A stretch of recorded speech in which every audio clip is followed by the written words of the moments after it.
Hey, you! Yes, you! If you're looking for something to listen to while working, driving, chilling, exercising, or whatever, then you have come to the right place. I have fun and in depth music conversations with artists and personalities from a wide variety of musical genres, and you're about to listen to one right now. So if you like what you hear, then please be sure to like, share, comment, subscribe, and ring that bell for further notifications of my upcoming podcasts. And now, on with the show.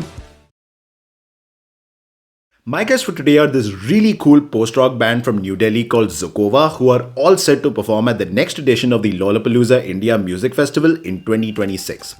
Formed initially as a studio project but later evolving into a trio of talented musicians, Zokova's music has this really deep, atmospheric and cinematic quality to it that makes me think of them more like film soundtrack composers as opposed to a traditional band. However, the funny thing about Zokova is that despite technically being formed in the late 2000s, they have yet to put out a debut album. But make no mistake, they are well on their way to doing that, with a little taste of it already out in the form of their most recent track, Tsoma, accompanied by a music video that was made entirely through generative AI that we got into quite a lengthy and detailed discussion about, and which will probably have you giving your thoughts in the comments below. But don't worry, it's not all AI talk, as we got into a lot of other stuff like the origins of Zokova, how they reacted to being selected for Lolla India, the interpersonal dynamics in the band, the mindset and influences behind the music, what took them so long to work on a debut album, and so much more. So, without further ado, here's me with Zokova. Welcome to the podcast. I'm so excited to have you folks here. How are you doing?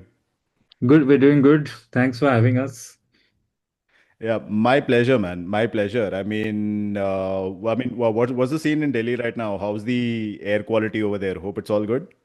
Surviving the apocalypse, bro. One day at a time. It's been good for the past 2 days. I think yesterday came down to 80 or some in some areas. 85. Really? Yeah, I took a Wow. screenshot. I was very excited. So I'm hoping to go for a walk today. I haven't been anywhere because of the pollution, but yeah, it's been nice. We've had some sunlight and now yeah, relief for a few days. You can see the Uh, contrast. Look, his t-shirt is all like it's got flowers and he's wearing one nice half sleeve. All of us are in dark colors with gloom and doom. It's like Dude, Amar, like, how are you not feeling cold right now? Because I'm in Bangalore, like, yeah, but even we are feeling the cold right now, dude. I mean, Yeah, it's only no, because I'm in a room that. I've got a heater right next to me, so that's the only reason. Otherwise, it's pretty freezing actually over here. Okay, okay, okay. I mean, hope you guys are bundling up. But yeah, getting right into things. You guys have been added to the lineup of next year's Lolla. Congratulations on that. And I will be seeing you guys for the very first time at Lolla as well. So, how did you guys react when they contacted you and you got added to the lineup? Well, I actually contacted them to get us on the lineup, so we kind of had an idea it was coming, but there was a lot of excitement for it because it's one thing to try and get yourself on the lineup, and it's another thing when they actually are like, "Hey, we want you to play." It was good. We played a lot of festivals as a band, but Lola is a new one for all of us as Zokova. I'm super excited. What about the rest of you guys? Very excited. We are very happy to be. I think we also haven't played outside of Delhi in a few years. So this was a great way to kind of do it. It's possibly one of the biggest stages to perform at in the country, and I think it's yeah, the stars aligned at the right time, and there's a lot of excitement to just get onto the stage and just do our thing.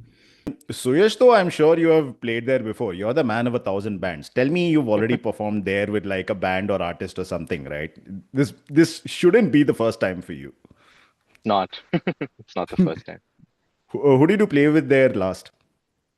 The first Lollapalooza that happened, I played with Kavya Trehan and I played with Tanmaya Bhatnagar. Then previous year, no, the year before last, I played with Komorebi and now Zokova. Fantastic, fantastic. Ritwik also played with me at the Komari. So all of us have played Lolla before. So this is our second slash third time playing. It's going to be fun.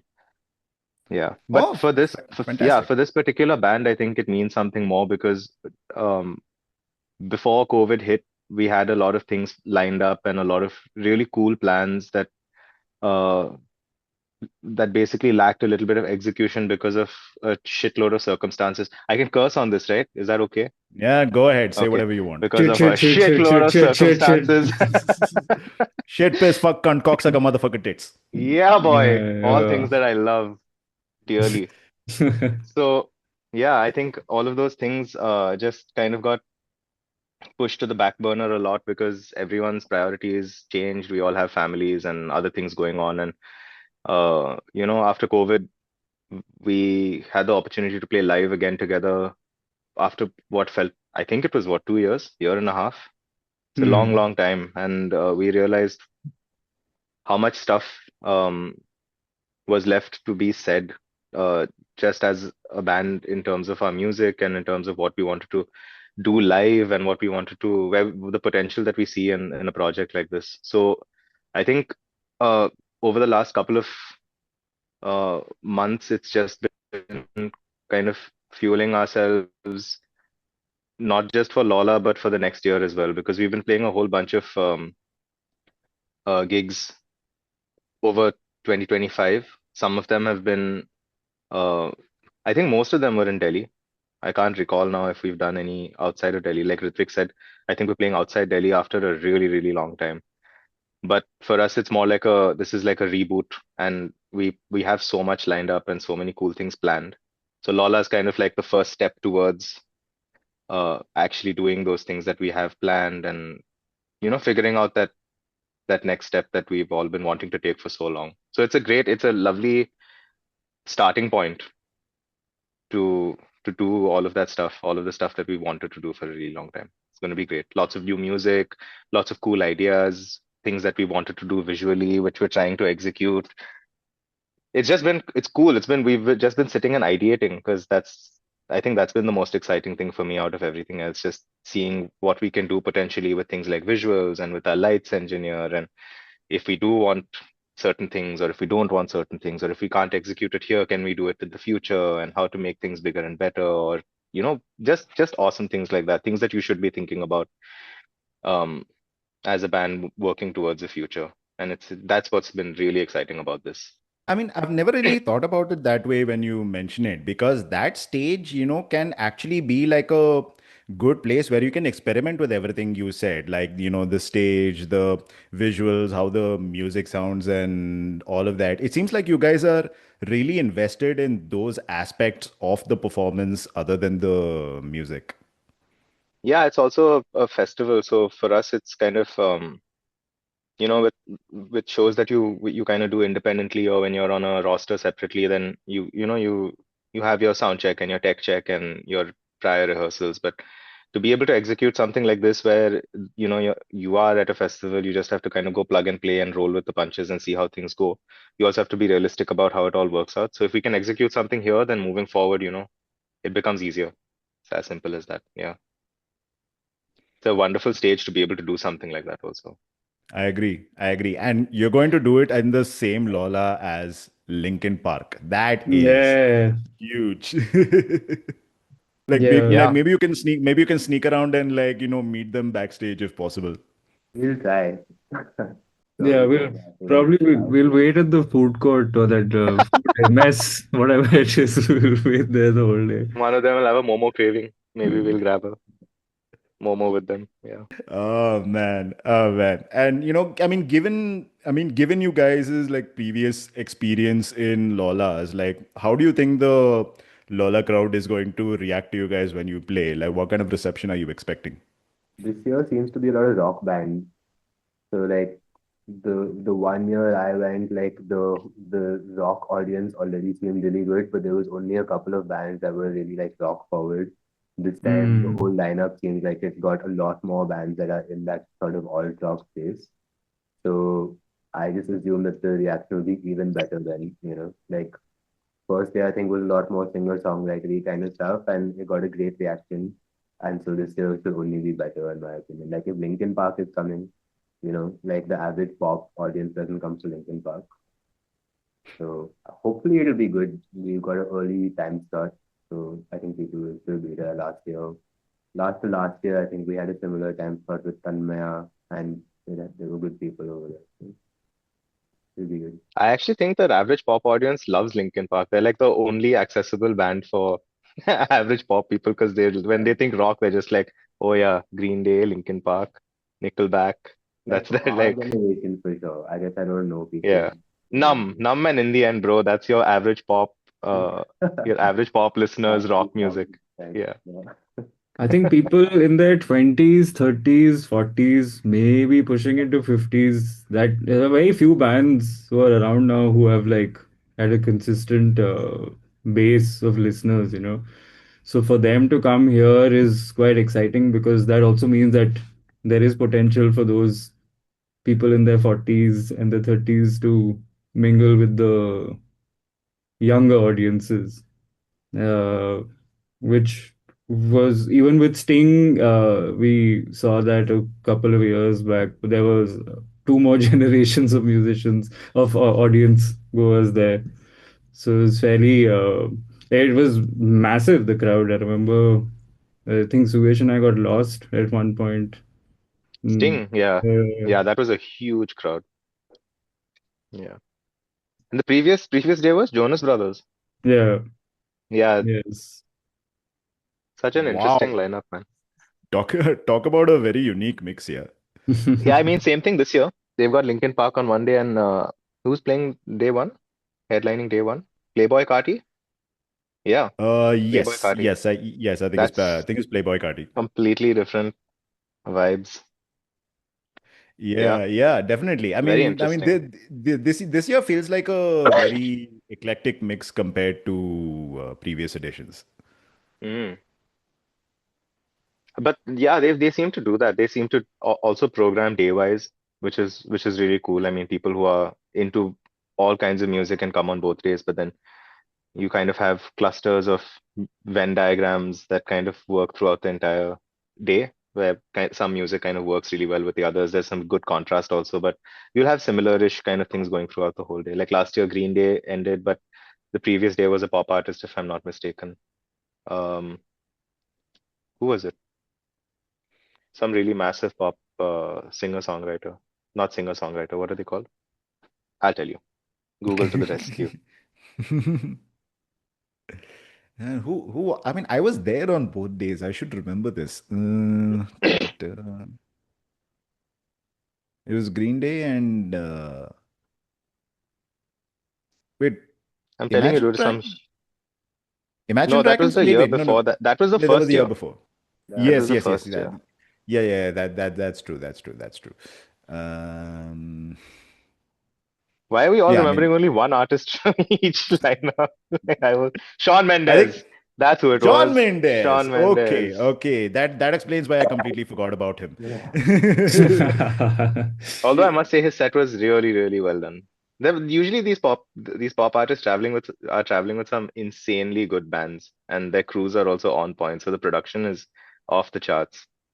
So I mean, even though I don't listen to a whole bunch of Shawn Mendes' music, I must say I really enjoyed the production and just the band. The band was badass.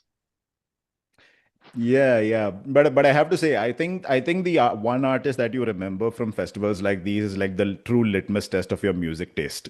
You know? True. Yeah. Royal Blood and Jungle were my two takeaways from the last one as well. Hmm. Yeah, unbelievable sets. And Cory Wong. But these are all different. I feel like I've just merged all the lineups into one big like Hmm. happy memory in my head now. Okay. But getting back to the Zokova side of things, let's not make this the Lolla deriding podcast. But Yes. okay, getting to Zokova, the most recent song you have, Soma. This is 100% true. I was watching the movie Detective Byomkesh Bakshi last night, and on the same day I was doing research for this podcast, and including the fact that Byomkesh Bakshi has another fellow Delhi heavy band joint family in their soundtrack. I don't know, for some reason, I really felt like, that particular song, Soma, would sound so good in the Byomkesh Bakshi soundtrack, like perhaps in like the latter half of that movie. I don't know. That's just the kind of vibe I got. When I listened to the song, I was like, oh, I think I can match it to like a scene in Byomkesh Bakshi. It's so interesting that you say that because, like, just the other day when we were mixing one of our new songs, we kept commenting about how this would work so well as a soundtrack or like entry music for the WWE superstar or something. Yeah, we've same wavelength, brother. Yeah, I mean, there is this cinematic quality to your music, which I feel would work in a lot of movies, you know? Yeah, I Please hit mean, when we us up. initially started writing music together, that was one of the things that Ritwik brought to the table quite substantially. I think a lot of the initial riffs we worked on were, from a little piggy bank that he had, where he had all of these ideas and riffs and he brought them out. And, you know, just the only natural way to build those, in my opinion, was to do justice to them in that way. Because they were really cinematic. They are very larger than life. They are very, and it's not just the riffs or the melodies. It's also the his approach to tone and his approach to soundscaping and how he kind of like wanted, uh, how he was driving the direction in terms of like his parts. So, so yeah, I mean, there is definitely that very, very massive cinematic quality to the way, a lot of these songs are soundscaped and arranged, for sure. Okay. Okay. And why don't you give me a little background on the creation of that particular song, like the place that it came from, how it came about and what you were thinking about while you were recording it and all of that. My memory, because it's been a while since we wrote the song, was the the initial idea was conceived on a synthesizer, and we had this kind of a loop that was single note. And then I remember I was coming back from one of our rehearsals with Amar, and we stopped at my place and we laid the first idea down of this. Do you remember this?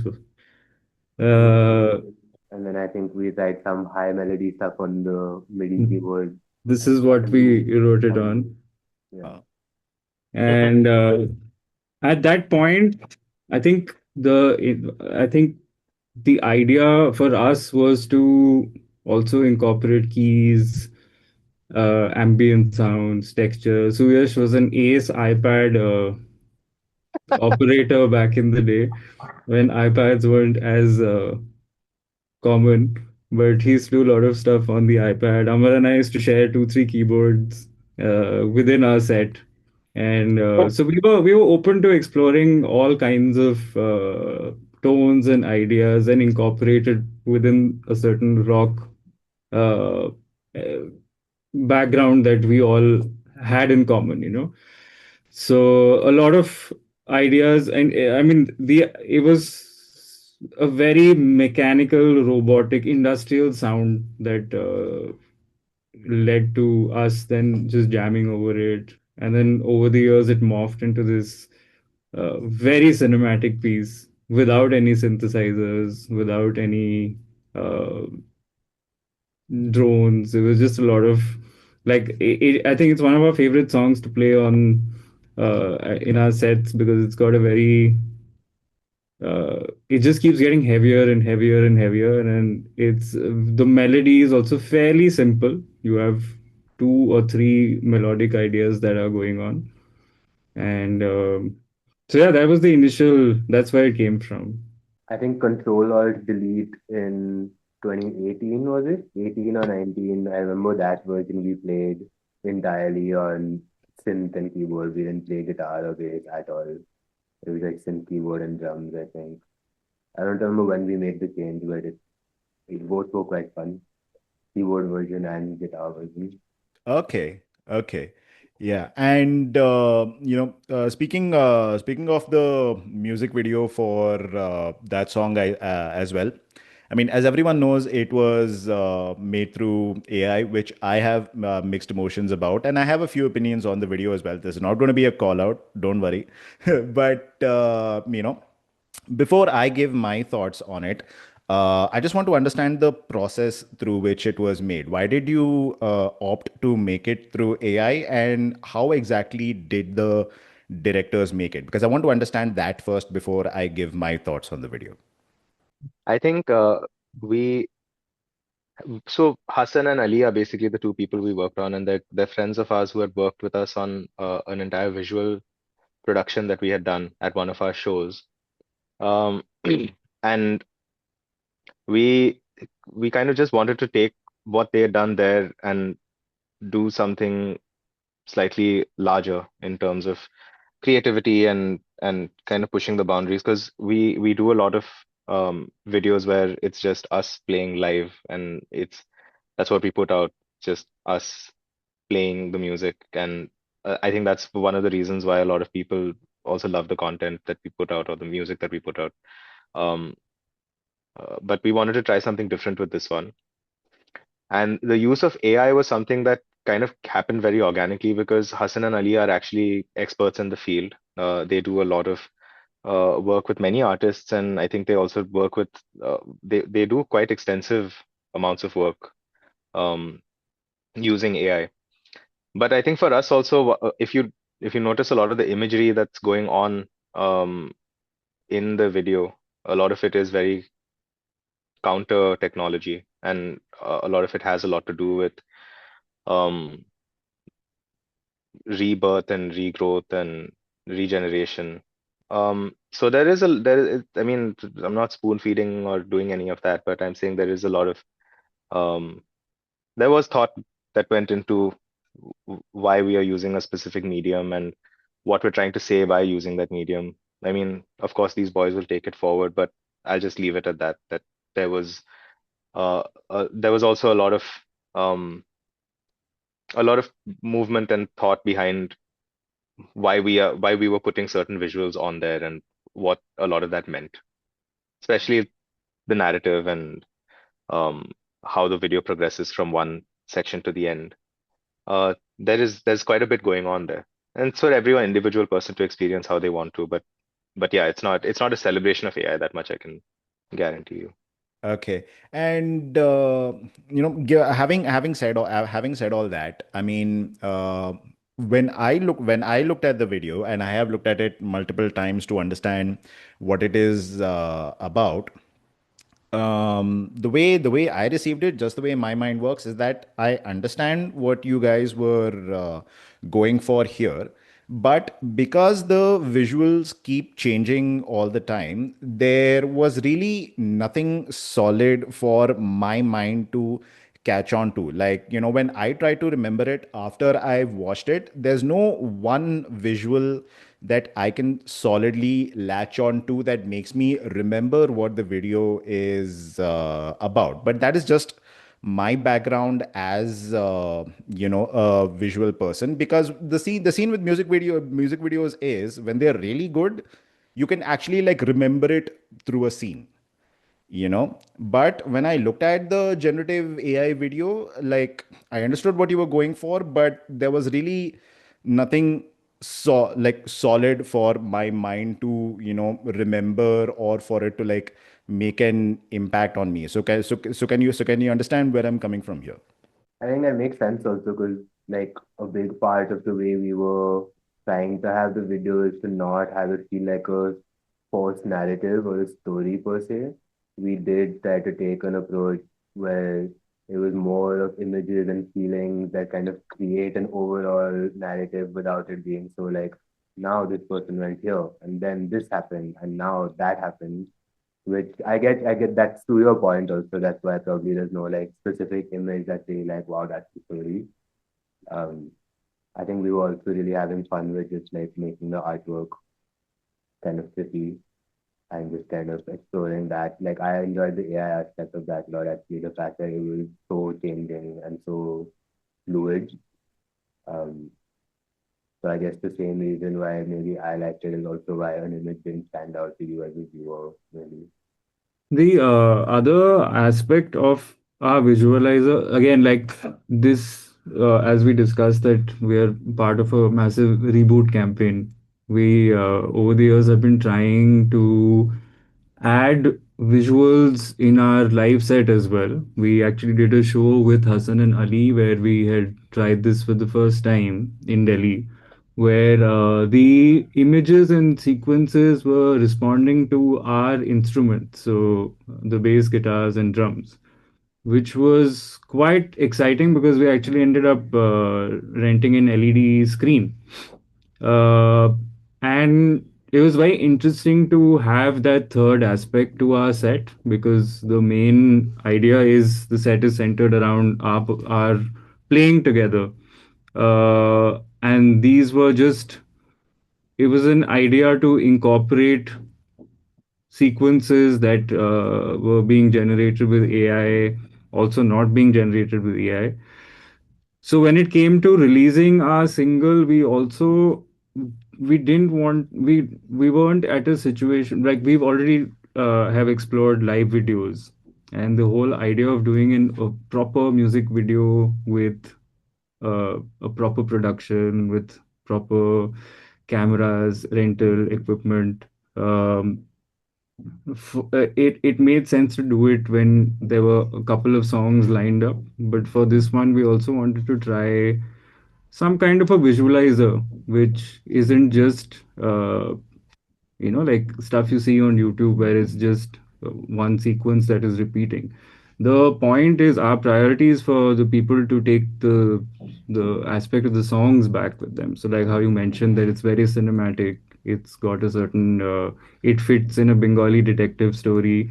Um, so so think of it also as an idea where we were using a visualizer but also conveying a bit of a worry regarding how things are heading and how the world is changing so fast. So it was an idea to tie these things together and try something new from our side as well because content is so dynamic these days. There anything can be made into content and the levels of content are changing rapidly. We're used to, I think we've all go back a long way. We were come from a time when we used to sell CDs at shows, and just selling CDs was a big part of the content. Music videos were very rare experiences to do. Like it would take some time to one video would I guess take a year, I guess. So we've come from that situation to now, like a point where things can be done in like 30 different ways. So this is our way of putting three, four things together and, working on it and evolving it as well. Because with each song, we want to kind of see what are the possibilities where it's not just a three-piece band, but we're also trying to create a bit of another dimension within our set and our music. Okay, I can understand that.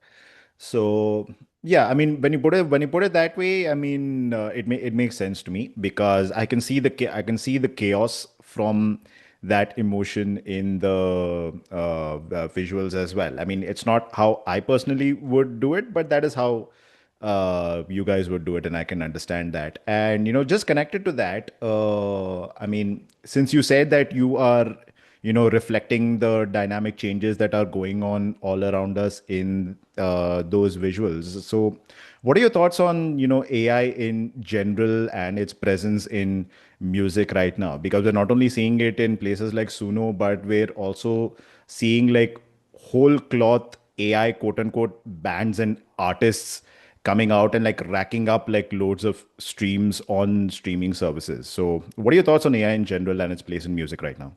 I mean, I'm not getting work because of AI now. I'm not getting jingles because people are using AI now. But I feel like being in India, uh, we're also, I feel like we're in our own scene. Like the ecosystem is very different from what is happening globally. India has its own scenes going on. So we're still at a turning point where we're trying to understand how this is evolving. I mean, if you look at when Google and the internet came, it was a big turning point in history because you could find anything in the world now uh, through a device.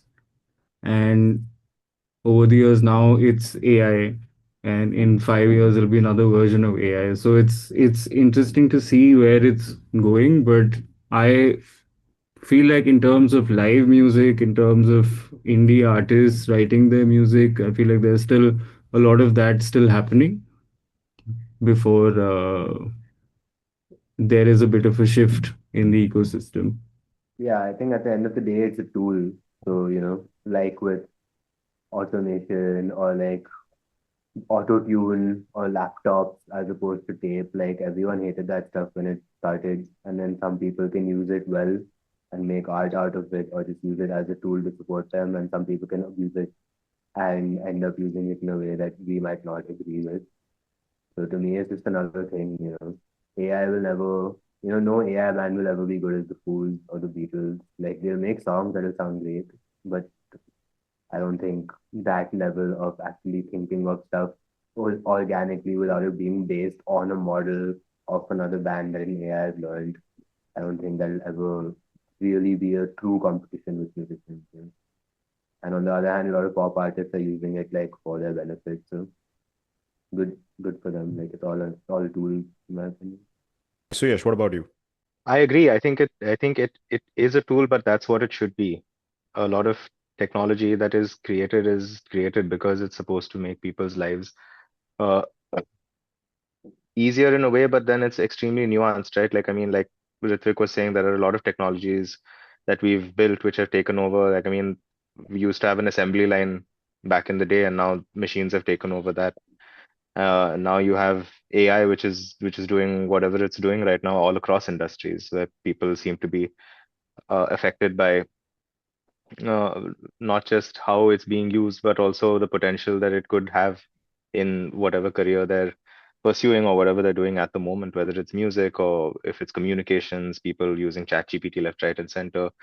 You had entire teams dedicated to, PR strategy, and now you can just type something into ChatGPT and that will give you a solution. But that's the thing, all of AI has its massive limitations and caveats. ChatGPT often spews out complete nonsense, and people can't fact check it unless they actually try to. But a lot of people have become lazy as a result because they rely so heavily on Hmm. something like AI that you don't even go back and fact check what you've written, because you think that that's the objective truth, to the point where people are actually going to AI to get advice about emotional issues and how to feel about something or what to say to someone in a nuanced, complicated situation, rather than actually having a human reaction to something like that. So I think those are dangerous things, and that's where people are finding, like, if I mean the way you were speaking out about our music video is also uh one massive kind of green light in that direction, because I completely agree with you. I mean, AI will never be able to tell a fluid story the way a human can. And I think that was one of the coolest things about that video, that no matter how much we wanted to try and make it fluid, even if we wanted to do that, there was no way it was ever going to look real. And AI can keep refining it as much as it wants. And I mean, I've been playing games on my phone where I'm getting ads where, it's some random cricket game, but there's some AI generated cricket player who's telling me to download the video, sorry, to download the game. And it looks real, but it's not, it's something very, very unnerving about it, about this weird generated image talking to me. And like Amar is saying, I mean, yeah, there is a lot of things that it can do, and potentially, it could be harmful, or it could be something that could take us in a different direction. We'll have to innovate and figure out new ways to exist with it. But there are also severe, massive limitations that it has right now, and I think that's a good thing. But that, humans will always push things to the limit, right? Like we don't know when to stop doing something. So I don't know where we're going to take this whole AI thing, but I don't think that AI in music is something that um needs to be explored beyond what it is right now. I don't think that, yeah, sure, like I mean, there are people trying to generate music, but like Amar said, to like true innovation really comes from a very, very competent mind with years and years of experience trying to figure out a new way to say something. But AI kind of models a lot of what it does based on what humans have already done, and that's why it's called a learning model. So unless they evolve AI to the point, like Ritik was saying, 5 years it'll be something else, 15 years it'll be something else. Hopefully, I'll be dead and gone by the time it takes over musicians' jobs. But um, for now, I think the place where we're at, um, there are many things AI can do, but I don't think it's in a place right now where it can replace human emotion and human innovation more than anything else in the context of that emotion. Yeah. Yeah. That being said, I found a really cool Slipknot reggae version of their album, and I fucked with that, dude. It's a great version. I played it to these boys also. Great Or stuff. whatever AI's approximation of Of Slipknot that reggae is, would yeah. be. Yeah, exactly. Not The slip. cool ass approximation though, dude. I would cover that shit. Okay, cool. Yeah, I guess we'll just have to, wait and see and What just do you think? What's your take on this? see, my take on this is that, okay, first of all, Ritwik, it's not just you. AI is affecting all of us. It has affected my job to the point where we've had loads of layoffs, and I'm taking AI course, to be very frank, just to keep my job. Okay. But from what my understanding of AI is, the current stage of AI is the large language learning model. And so it knows nothing beyond the information that you feed into it. And it makes an approximation of what it thinks you would want and not what it thinks would be correct. And so, just with that mechanism alone, I personally feel like the whole AI thing is a bubble, and that bubble is going to burst, and all the businesses, companies, creatives, whatever, that not just use it as a tool but like completely rely on it out of laziness, they are going to be affected, because there are issues when it comes to copyright. There are loads of cases against AI companies based on copyright. And just to keep up the servers for AI, it needs like tons and tons and tons of energy, and especially water, that is affecting loads of communities. And people are in an uproar about that. So I think with the confluence of all of those problems, and the copyright aspect, the environmental aspect, and just the fact that it currently sounds soulless. I'm sorry, I mean, I don't know if there's anyone out there that will honestly defend AI music, but I don't think there is any soul to it. I can still tell the difference when a human has made it and when an AI has made it. But I think with all that going on, I think this is frankly a bubble that is going to burst. And those who like just championed it without thinking about what uh, the humans think about it, they will either learn the error of their ways, or they will just pretend they didn't have anything to do with it and just go on like it's normal. So yeah, those are my thoughts on it. I hope you're right. Mm. I hope you are. So you think it's going to be kind of, well, yeah, I mean, sort of, not really, but kind of what happened with a lot of crypto and NFTs as well. People hyped it to the point where it was, beyond reason. And Yeah. well, A lot of these things also come at a time when you really want to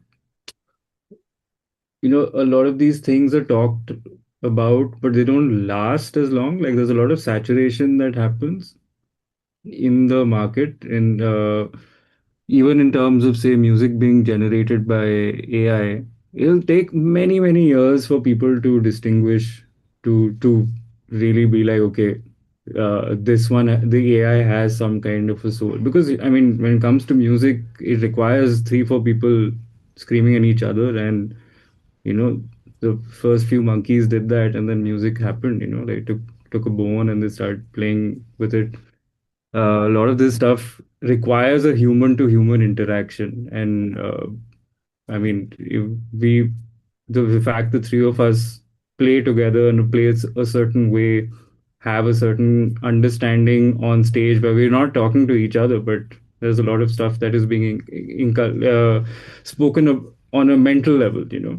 That stuff that um, is, you can't really generate that in software yet. It'll look at possibilities, it'll look at certain kind of combinations, but it's not going to be the magic moment, when you, like when Linkin Park gets on stage, it's the experience of watching these people come together, play together. So Yeah, it 100%. Yeah. So it's at a stage where we still have the power to regulate. I think the difference with AI is that it is getting integrated into various systems, ecosystems, but it needs, the more there is emphasis on regulating it for it to be sustainable. They should use AI to fix the climate. They should use AI to do the opposite, rather than deplete resources. So I think mass regulation will only happen when we talk about it amongst our circles, to people we meet. It needs a human to human discussion for it to change in the global perspective. Well, it sounds like we're in the UN now, but Yeah. All of this is so funny because it's actually going to go in the opposite, right? They're making like quantum computing is what's going to take AI to the level where we don't want it. So there'll be a short phase maybe before we die that it's like AI is not working, quantum computers haven't been invented properly, and then after a certain point, that's when robots will actually take over. mm, Maybe a couple 100 years from now. Skynet. Yeah. Skynet. Yeah, exactly. And okay, we don't have much control over how it will be used, but I just want to get your opinion on this as musicians who have invested time and effort in your craft. I think sociologically speaking, AI has also become an excuse for people to think that they can make art without actually working on it. Like instead of learning how to play a guitar or how to play a keyboard or writing a song, working on lyrics, people just think they can just put some prompts in and take whatever result comes out and present it as their art. And to be very honest, personally, I don't agree. There is a massive difference, and I'm even seeing it on social media right now, where people when artists talk about how AI is impacting them, people, instead of having like empathy, are actually making fun of them, like, oh, this is how technology goes, like, deal with it. And I did so and so, and I can make a product just as good as yours, and all of that. So I'm just curious, so have you guys seen that, and what are your thoughts on that mentality? Mm. Interesting. Or like the way that you just said it kind of reminded me how people thought like when sampling started, or like when DJs started playing records and making songs of records. That was the whole narrative that like, oh, so and so doesn't know music. They haven't put in the skill to like learn the technique, how to sing, how to play the drums. They're just putting on a record and suddenly they're making a hit song. But now, like 50 years later, that's like the most sought after way of making a song in the pop world. And now people don't talk about that as cheating. So I think similarly, like AI, there's a difference between typing in, hey, AI, write me a pop song, and that's it. And then there's a difference between an artist being like, okay, make the scale, that tempo, let's do this in the verse, use these kind of lyrics. I think there's a whole range. There's definitely going to be people who are fully cheating it and just doing whatever the fuck without really thinking or caring. And there'll be some cool people, hopefully, like the cool samplers and the guys who like DJ it really well. Um, there'll always be that difference, I think. I think it goes ties back a lot to what we were talking about initially about how um, skill plays a humongous role in a lot of these things, just like human innovation and experience. Because it's like saying, okay, someone who doesn't know how to write or isn't a very good writer types in like a prompt onto ChatGPT saying, okay, write me an article about XYZ. If you're a writer and you have a ton of experience, you're a voracious reader, you've done your research, you know your shit. Like the moment you read something AI generated, you know that it's AI generated and it has absolutely no soul. It completely lacks, um, you know, sometimes it even lacks order. Like it'll just randomly like cluster paragraphs in ways that connect nothing. Mm. So if you were a real if you were a writer true to your craft, then you would take a lot of that, you'd kind of strip it back down. You say, okay, fine, these sentences are formed that, this sentence lacks a lot. Or you'd reprompt it and say, yo, this is just not working, this needs a lot more work. This needs something more, started with a little more soul. Oh, there's a humor lacking here. Then it'll write some complete ass joke and send it back to you, and you're like, okay, fine, I can't trust this thing to do this. I'm going to have to do this myself. And then you start using your brain and figuring out ways to take whatever junk AI has thrown back at you and rework it into something that actually makes sense. So rather than it basically, I would think about that process as kind of taking say a clutter of ideas that you have, throwing it into something, it organizes it for you, gives it back, and then you rejumble that into whatever narrative you want to tell as a writer. But as a musician, I assume that the same thing would happen. Like he was talking about, like DJs who don't know what they're doing will not know what they're doing, and no one is going to hire them for the next wedding. It's going to sound horrible. You're not making anyone dance to that stuff. But if you're a musician who knows what you want to say, what you're trying to do with your music, and say you have, I don't know, like what you would do with a producer, for example, with it, where you'd go take a very rough idea and say, I don't know what to do with this. This is the idea that I have. I'd assume that the way you would use a tool like that is to say, this is a riff, now construct something based on this. And then AI would kind of like work on your prompts and get it there. But just some kid sitting who has no idea what the hell, they're doing musically, throws in a bunch of prompts, then you just have AI slop, what they call AI slop, which is just the same shit being regurgitated again and again across the world because people don't really know what they want to say with what they're putting out. So I do think it's possible. I think, yeah, people can write entire albums with just AI prompts, but it's nothing special about that. I don't think anything is going to be unique enough for it to. It's just going to clutter Spotify and all your streaming services, or I don't know. I don't think it's the kind of music that will actually make people feel and want to be invested. I think a lot of music is also it's yeah, music plays a humongous role in making people feel and making people uh, connect with emotions. But I think a lot of people are also, I think we tend to ignore the just people doing it. I think a lot of people connect a lot more to musicians than they do to just the music. Like if I hear a cool song, the first thing I do is I look up the musician, and then everything from what something as small as what they're wearing to their political opinions and what they stand for, that plays a huge role in whether I'm a quote unquote fan or not of that artist, and whether I choose to support them and what they do, or if I want to go for their shows or not. So I think that that's also a huge aspect of what makes an artist. And when the music and the what the artist is trying to say or communicate, or that image comes together cohesively, I think that's what makes that package, you know, that larger than life thing that people want more of all the time. So I don't know if I don't think AI is in any position to do that, or if any artist using AI is in any position to build that kind of um Hmm. community yet with what they're trying to say and communicate through their art. I'm thinking of the time when, imagine, the first music was ever recorded on wax.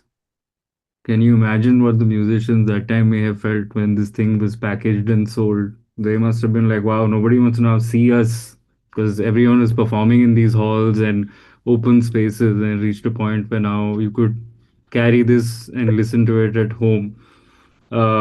To cut to like 20 years where then music started getting pressed and recorded, cut to 10 years later where music was suddenly in stereo.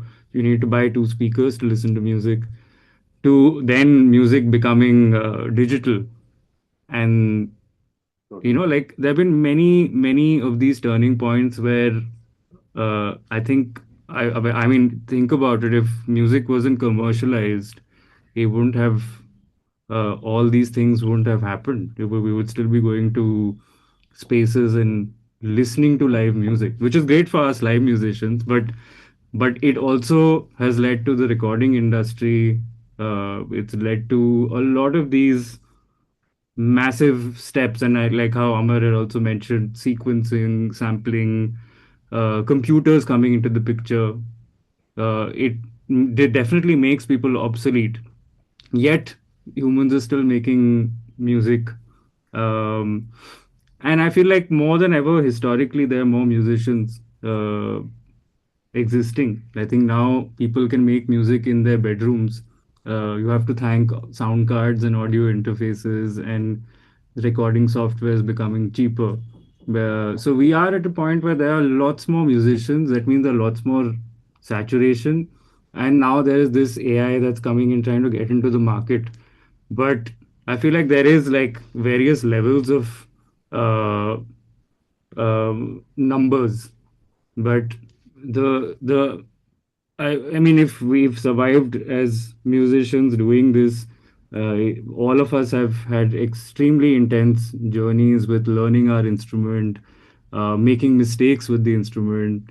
Uh, like there's a story that, like we are on stage, but it also we have this backstory of how we got there.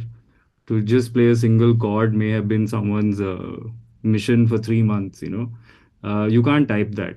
You can't type that. Like there's a lot of uh, stories behind even like just a single hit or a single note. And we see all our heroes who've made music talk about these experiences.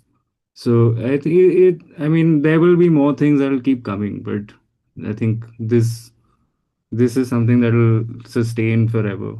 We might be playing in a futuristic arena, Colosseum, before getting slaughtered to cyber tigers or something 100 years later, but they'll still want us to play the set. I mean, ABBA is doing that, right? Hologram tour without them actually being there, with thousands of people are going to arenas and watching Oh, like yeah? holograms of ABBA performing. Wow. And also, I think what you were saying is that reminded me of how like so many pop artists or really like big artists now, they have like offices full of just like people who are there to write a song or write a beat or write a melody. Yeah. Eventually, the artist himself isn't actually writing most of the songs. So then to me, it's like then you might as well use AI if you're using 50 random people. Mm. Because then, like what Suyash said, it's the story that really comes through, it's the emotion that comes through. The person can have AI or 20 randos write a song, but if they put the story across and they connect to it and they sell that story to the audience, that's eventually what will make people connected. And just the song, of course, being good, whether like regardless of who's made it, will be catchy or it won't be catchy. For sure. Like even all these bands you were talking about, Sairaj, earlier, the this ton of AI bands that you've seen now taking Spotify by storm and a whole bunch of people listening to them. All of them are modeled after other bands. In fact, this whole King Gizzard thing also is a massive deal. Like where Mm. they decided to take their own shit off those platforms, and they uploaded whoever this person is decided to upload a King Gizzard copy band basically. But it's exactly that. It's a rip-off of King Gizzard. But the true fans of the band and who know what they're about and who they are will definitely not listen to that firstly, and secondly will support what that band stands for, not because it's just about the music, but it's also because of the band itself and what the community that band built through their music and through their narrative and through their story. So I think a lot of people disregard the power uh, of what human connection does in these situations. I think it's very similar with actors as well. If you don't really connect with um, the actor, you connect with the performance, and then a lot of people will go back and check out interviews and check out what who this person is behind the scenes, who is this person off screen, because you want to know more about them because you were so touched by what they tried to put on screen, and then you slowly build a connection with those people through external mediums, which has nothing to do with their art. It's more about the person who created the art. I think that's what's most important for us to take away as artists, that at the end of the day, yeah, sure, like a computer can generate some beats, which it already does. Like, I mean, if you go into any DAW now, there are a bunch of loops and libraries that you can just open and drag and drop, and you can technically make a song with all of that bullshit. But there's nothing that goes beyond that. It's limited, and I think that's still very much where we are and where we always will be when it comes to at least machines trying to replicate what humans are trying to say.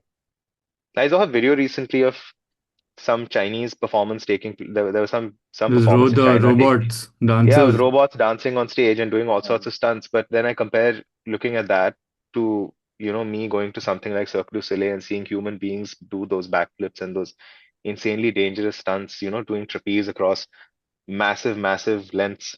That's where true skill and true I think risk and reward and hard work, that I think those are the things I take away from. I'm like, I don't relate to that. I'm not a trapeze artist, but looking at those people, I just immediately I'm in awe of all the sacrifice they've put in and putting in at that moment as well, risking their lives to put on an insane show. I mean, those are the things that I take away from, and I'm in awe of when I walk away from a show.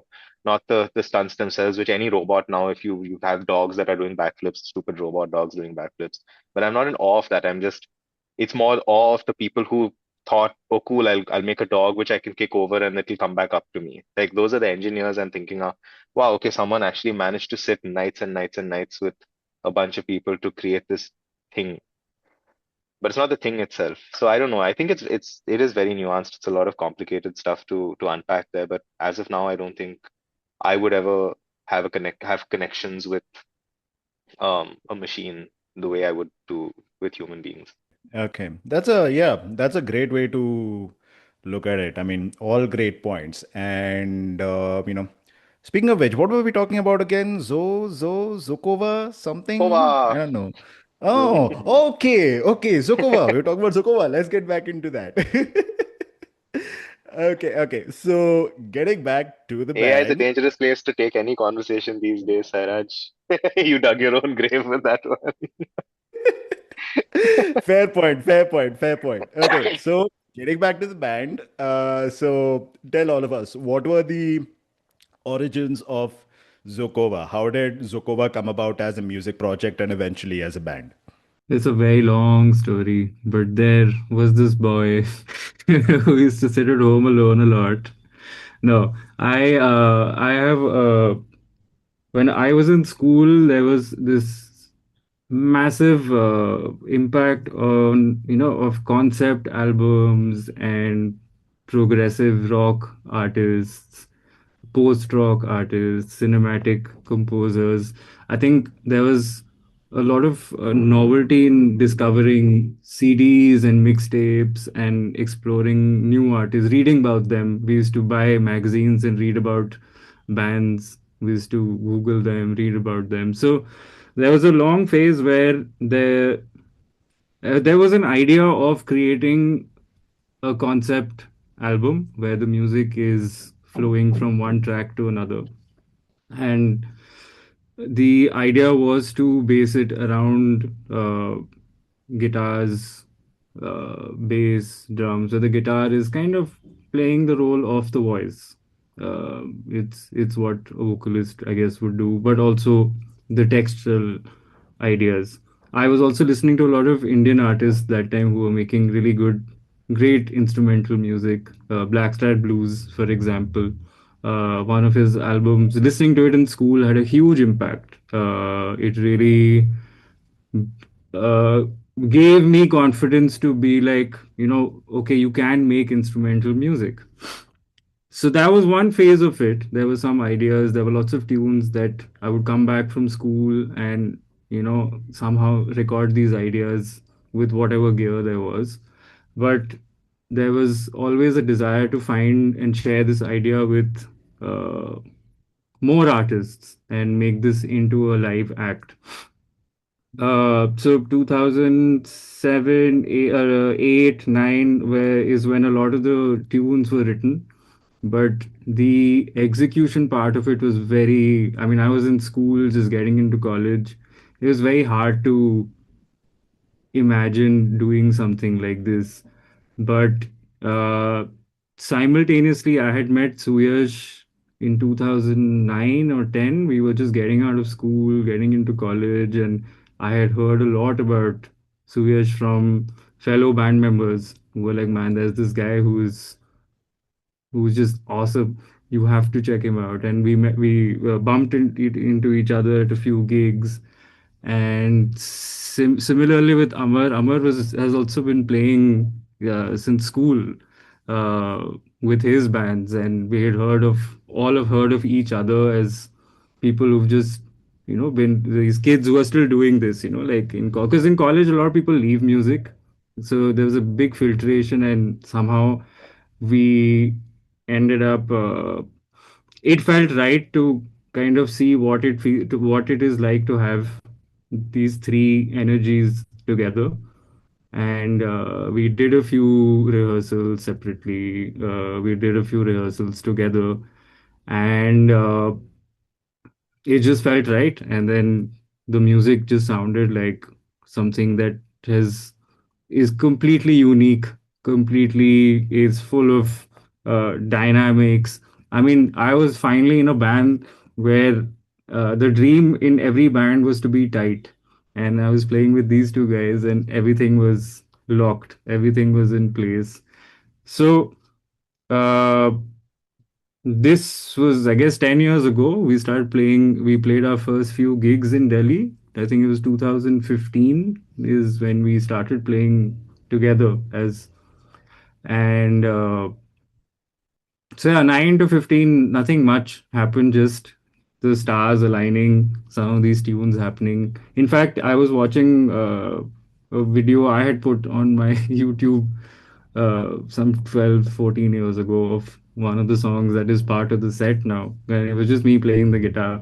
And I had shared that with Suyash, being like, this is the idea. Like, I really want to make music like this.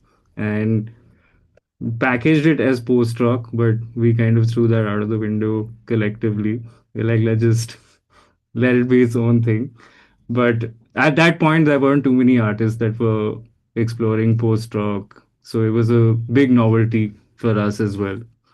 And yeah, we've been playing together for 10 years. We've grown up together. We've seen each other grow. We've been through each other's ups and downs, but we've just embraced the idea of being. I mean, our if you look at our content, it's very simple. It's the three of us playing together. I mean, that's the if I have to sell the band, it's just that you have to watch three of us play. There will be something you will take back because it's not easy for instrumental music to strike a chord with every audience. But when someone comes to us and tells us that, okay, this was a great moment, this melody is in my head, it's a big win for us because that's when you know that people are listening. So, yeah, 10, 15 years, I guess, of dreaming and working together. Yeah. Okay, and why haven't you put out a album in those 10, 15 years? Because I mean, if I'm not wrong, your debut album is coming right now. And Soma is is supposed to lead up to that. So why haven't we seen more recorded material from you guys over the past 15 years or so? Life, man. I mean, like when these initial ideas were recorded, I didn't know how to do any of the recording aspect of it properly. Like there was no way to record drums. There was no way to record multiple instruments at the same time. It was quite a. This is when Logic used to be Logic Pro 8. Now it's I think 11. So it's definitely gone through a bit of. You can see there's been a long time, but we have written music, we've recorded our album, and we've recorded lots of singles as well. Over the past few years, uh, we're kind of trying to, like Suyash had mentioned, we're trying to like come back to a regular performing space. Uh, Having said that, a lot of visibility comes from people who attend our shows, and we were fortunate enough to play some amazing festivals and amazing venues all over the country. And I think uh, just the energy of us and on stage and people coming to watch it became a big part of uh, our content as well. And then COVID happened, which again was a big setback because various things happened on various levels. Our studio, in fact, where we recorded the music, had to close as well. The buildings got demolished.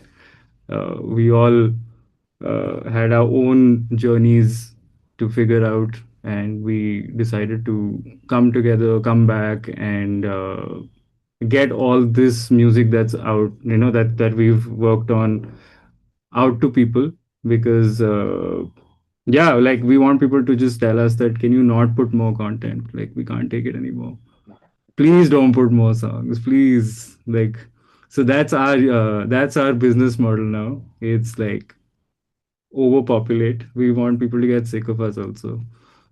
So yeah, I think it's a lot of lots of I guess it's been a struggle to put it lightly, but yeah, it's been a struggle, and we are also releasing music that is doesn't have any language. There is no voice. There is no. It is instrumental music, which so yeah, we're planning things out, and in the next podcast, you'll be like, guys, can you not release more music? Oh man, yeah. You know what? I would actually love to say that. I'll hold myself to that when you guys roll out the music. But Yeah. Ritwik, I just wanted to latch on to one part of what you just said, where your music has no lyrics, so it would be more difficult for people to relate to. But no, I just want to confirm. Like, has that been the case in your experience when you play your music to other people, that it's harder for them to relate to? Because I'm a bit of a neophyte when it comes to instrumental music. I prefer music with words, but the instrumental realm, I'm still like getting my head around. I think the people who watched us live and who listen to our music on YouTube and other platforms, I think just seeing us live once really puts the, like I said, that's the USP. You come experience us at our show, uh, and then when you see the music, when you listen to the songs, there's a bit of a context. But just going through that experience collectively of the three of us, uh, and the audience, we play for I think an hour or hour and 15 minutes, and we don't stop to introduce the songs either in our set. We try and keep it as seamless, which is the challenge for us because it is physically very demanding to play this kind of music for, and like keep building it for that much time. But just that experience and is enough to summarize what Zokova is. It's the culmination of three of us, our stories, what it is on stage. Uh, so uh, People have been very sweet. They've come and they've come and said very similar things regarding that they're not familiar with instrumental music, yet they sang a melody or they knew that this part, or like people, we rarely name our songs or tell people that this is the name of our song. So people come and use sounds to describe our songs, da da da da da, like, so that's great. That means that someone is listening, like it might not be that might not be their regular music, but there is something that they're taking back. I hope I made sense. I can get that. I can get that. Well, like speaking of what you just said, like people coming up to you and like telling you how the music was. What is the most memorable reaction you have had to your music from anyone, whether that be a particular person or a gig or whatever? Memorable. We've seen people get emotional, and that's been, not to say that that's memorable, but it's been a very moving experience to watch someone connect to a set. Uh, we've had people who've traveled from different cities just to come watch us, specifically for our shows. Uh, we've had people who've constantly told us uh, that they're obsessively watching our videos after the gigs. Um, Mostly when people come and tell us that they haven't heard something like this before, that is memorable for me per se, because that means that we've done something that, that is always a dream for any creative musician, which is to create something that you want people to be like, okay, wow, this is fully like original, especially in a world like today where there's so many artists, there's so much more music accessible. Suyash, Amar, anything coming to your mind? It's just, I mean, I just know that almost every single time someone's reached out to me about the band, it's always been um, a very overwhelmingly positive uh, way of reaching out. I know there's this, I won't name anyone, but there's this really sweet fan of the band who also happens to be an incredible artist who offered to travel down all the way from Bangalore just to come here to Delhi so that he could set up, a stall and sell some of his merch, a lot of which was inspired by our music. And he's a longtime fan of the band. So just small things like that are huge, And I remember we were playing a festival also where um we I remember someone had come and asked us how we felt going after a really big artist who was playing on the roster. He said, "How do you guys feel following something like that?" And I remember we said, "Let's see how it goes." And Oh we yes. got off stage, and that same person came up to us and said, "Holy shit! I don't know how you guys did it, but you sounded like you did the job, and how like it was even better." So I mean, those things, they're very encouraging and they really help us keep the machine going because it is a hard industry to be in. Music industry can be brutal, but I guess you find ways to unlock the jaws and keep going. These are definitely moments that help. Just knowing that you've moved someone in some way. Okay. What does a typical writing session look like for Zokova? Do you guys all get together? Do you compete for ideas? What exactly goes on in the kitchen when you're making the dish? Ritwik is playing a riff. He forgets the riff 5 seconds later, but I happen to have caught some of the riff and I quickly press record and it's there. Then I replay it back to him at the jam pad and we end up writing. That's one process. That's one of the processes which I've started using often. Mm, I'm getting older, so I'm forgetting more riffs. Ritwik has a Uh, habit of just picking up a guitar and noodling and coming up with absolute gems and then forgetting exactly what he played 5 seconds later. So I have to be on high alert when he picks up a guitar and just like, oh shit, have my like voice record app on. our essential space for writing music, we usually meet at the rehearsal space, and we play the song for 3 hours, I guess. We take breaks. We keep uh, trying to. It's very intense sessions because we play our asses off. Our first swear word of the podcast. Uh, so we bust our balls and we kind of like get this idea into place and we review it. We listen to it. A lot of the songs actually got finalized at gigs because we've While playing we them, yeah, we yeah. just keep playing them again and again and again, and then it's like, that part, I don't know, something about that part. And then we go back and we keep hammering at it till we get it to the point where we're just like, yep, that now it is what it's supposed to be. So it's a fairly dynamic process, and we keep chipping away. We keep like uh, we keep the idea, but we try as many things possible. But I think after playing a gig is when we truly get the reaction of the audience and also how we are feeling. So a lot of the songs actually got evened out. Post gigs.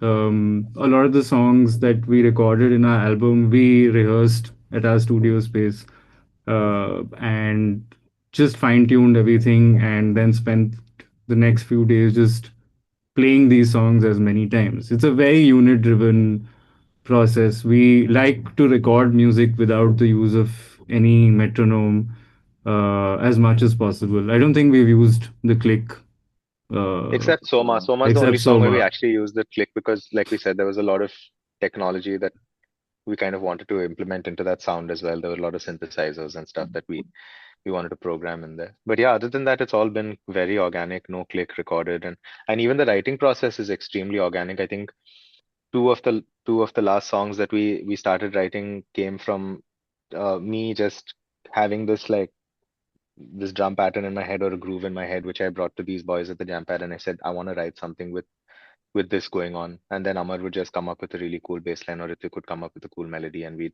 just start building, and then say we'd get like an idea down for the first 10 seconds of the song, and then Amar would think about how to take it forward from there, and there'd be like a subtle change in the bass line somewhere which would take us somewhere else. So it's always a very kind of flow state thing that happens with us where we keep working on the song up until we break down or the idea breaks down, and then we stop and analyze and think about what could potentially happen there. And it's as organic as it gets, honestly, because I've worked with many people, but the writing process isn't as smooth as it is here.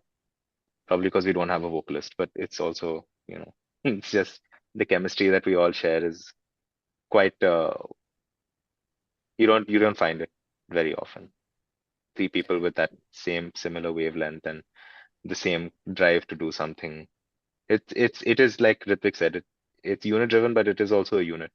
When we come together and we start writing and making music, whether it's just improvising on stage or it's the actual writing process, it really feels like it's one person doing it. It's quite amazing. That's great to hear, and it is the sort of thing that can only come about when you have three people who are like totally in sync with each other. And I don't hear that a lot from a lot of artists, to be very honest. But it really feels good to hear that you guys have achieved that together as a band. Lots more to achieve, but getting there. Yes. At least this part we got down. The rest is Yeah, less. USP is set. Okay, and like we said some time ago, there is also the cinematic quality to your music. So I'm wondering, which movie, film, or score composers are you guys influenced by? Because I'll throw one name out there that comes to mind when I listen to your music. I'm thinking like a heavier version of Trent Reznor and Atticus Ross. They're huge influences of mine, so I take that as a massive compliment. But Any others?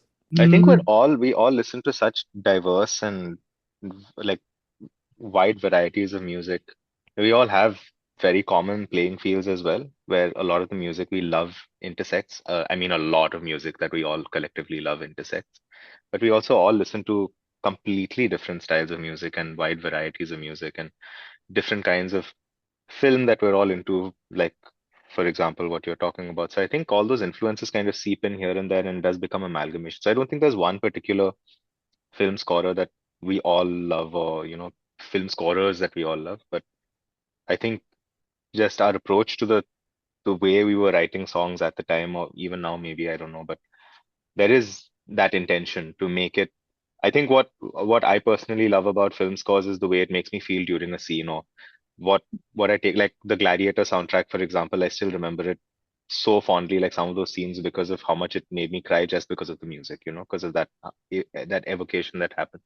So for me, like a Zokova performance would try and capture that as well. There is a very palpable and clear energy that you can see on stage, and a lot of raw emotion that goes alongside the music, which is trying to convey that. So our performances are quite theatric, not in an obvious way where we have costumes and this, that, and the other is happening. But I think we are very organic and performative in the way that we wear those emotions and go on stage.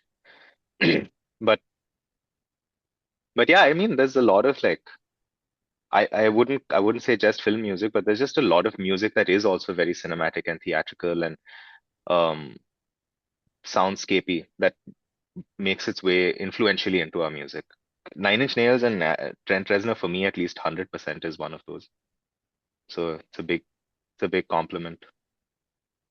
I think we need to do a film score to really figure that aspect Yes, out of yes, it please, for yes, sure. 100%. please. Please call us. Uh,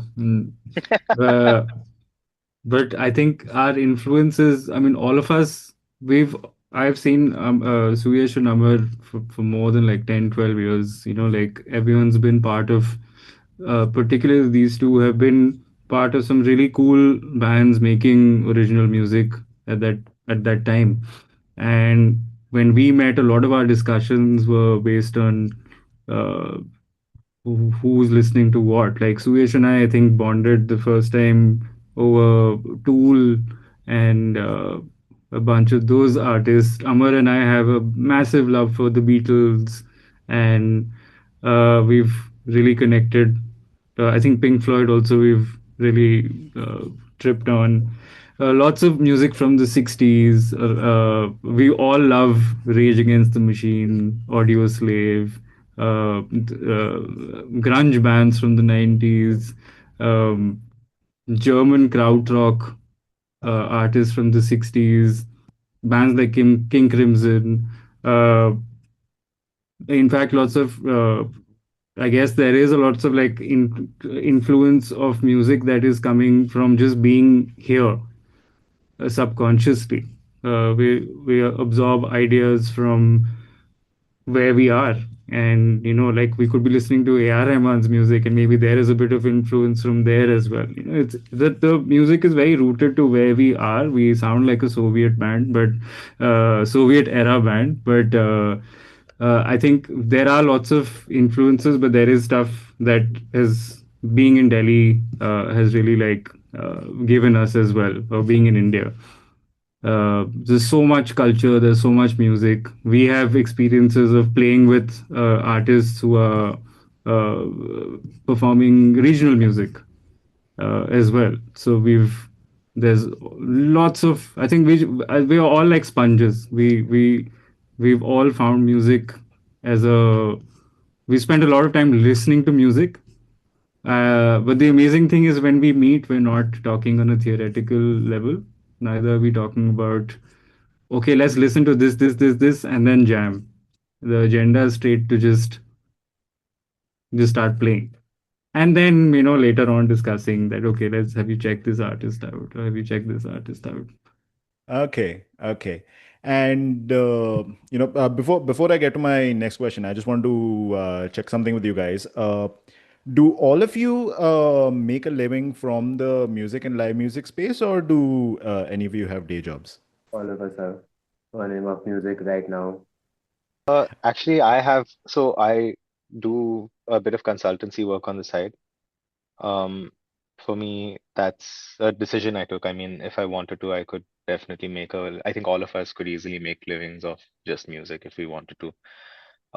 In a performative aspect, because there are no dearth of avenues to actually go and make money if you want. If we wanted, we could form a Zokova wedding band tomorrow and play a bunch of covers, and we'd make some pretty good music, but or a corporate act or whatnot. But I don't think that is on any of our radars in that sense, like to do music just for the sake of making money. So I think some of us have taken calls to do stuff which I mean, even if music is, say, 70% of where most of our income comes from, the other 30% is definitely coming from a more diverse kind of, I don't know, approach to money making.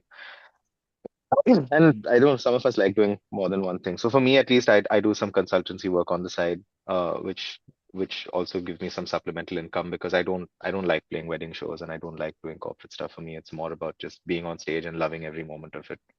Or, you know, using the time I could be using to be on said stage, playing a wedding show. I'd rather, sit and write an idea for an act that I'm a part of or something, or or rest because you need that shit.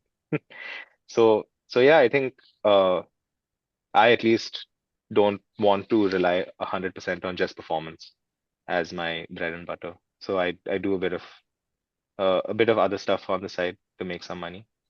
Um, and I really enjoy actually both aspects of it. I do get tired sometimes, but it works for me, and it's a very open, free space. I don't have to go to an office. It's a very work from home thing, and it does challenge me in cooler ways. Like I do get to explore a different side of me as a person. So yeah, for me, that's how I do my money making at the moment, at least. Okay, okay. But that area is exactly where my next question is. For anyone who is curious and who wants to do it and who has the skill or talent, what does it take to make a living from music these days, in the opinion of you three? A shitload of hard work, experience, being someone who knows how to say yes at the right time, someone who knows how to say no at the right time. A lot of luck. But that luck, I think, comes from a lot of just being a good person to work with, and being easy to be around, while at the same time being really good at what you do. I think that's easier said than done. I think it's a skill that you develop over many, many, many years of interacting, being around people, high stress situations, whatever it is that comes with this entire massive platter of being a performing artist. You kind of get better and better at it as you keep going, both the performance aspect of it and just the social aspect of it. So I think community plays a huge role, and just the first few opportunities that came my way, big ones at least, and the small ones, all of them I think mattered. They're the reason I'm here. But all of those opportunities came from people who saw what I was capable of doing on my instrument, came up to me after a show or after I put up a video and said, "I love what you do. I would love to work with you." And uh, from there, just building a relationship with said person was another part of it. Not that I actively was trying to do it, but it's just you kind of know how to work in a situation like that to keep a working environment nice and light and at the same time productive. So I think if someone wants to do this, it's not like it's oh the I, I've seen a lot of people put up videos now where they're just like, oh no, you can't do music full time, never do that shit. I think it's very doable. It's just there is a certain way you need to approach it, and a lot of people discount the importance of just being very good at what you're trying to do on the instrument, or and that can be subjective for in many ways. Like being very good at what you're doing doesn't mean having XYZ chops or having XYZ, ability to shred or whatever word you want to use in the music dictionary.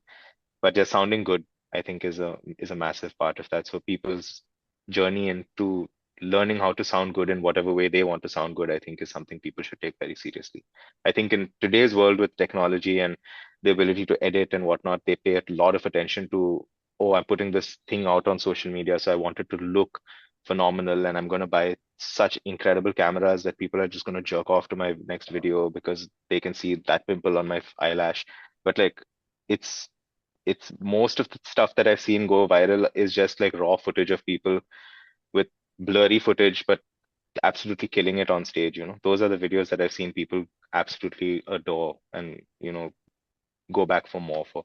So I think that for me, at least that would be, it's not really advice, but it's something I've observed over years that just the impact I take away from people's performances and what they're able to say through their instrument or their voice or whatever is far more impactful for me than um all the shosha that goes behind creating the perfect content.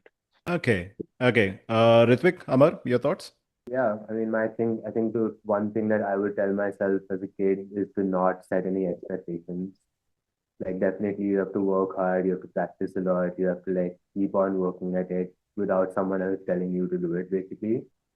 But the expectations is a big one because so many things I thought would work out didn't, and so many things I didn't expect to work out and they did. So there's really like no way of seeing where it'll go. COVID being a great example, like we were talking about the wires in the album market. Ritwik and I had planned, like we'd saved up enough money to be able to pay for rent for the studio so we could just focus on Zokova. And that weekend, COVID hit. So you can never expect anything, no matter how much you work at it or like plan it, like you just have to go with it. So I think that would be my main thing, just keep working and don't expect anything, but just still keep working at it. Okay. Okay. And picking up a little bit on the social media aspect, like, I mean, how much do you guys like or dislike the process of being engaged on social media and like constantly keeping people engaged with what you do, whether that be with Zokova or with anything else that you guys are doing? I don't like this version of it. I remember back in the day, I used to put videos and uh, all kinds of things on YouTube, live performances, all kinds of things were put as content, and no one gave a fuck about it back then. And now it's kind of become the norm that you need to put yourself out there on a regular basis, and then that leading to your work. I mean, there's a bit of a mismatch. Like, there's some stuff you have to do, of course. You have to, it's good to promote the work you're doing and the people you're working with, the collaborations where you're, I mean, sure, share it, but that shouldn't be the benchmark for getting future work. What happened to all the years of practice, hard work, getting good at an instrument? Uh, like a lot of these events have happened, things have happened real time on ground.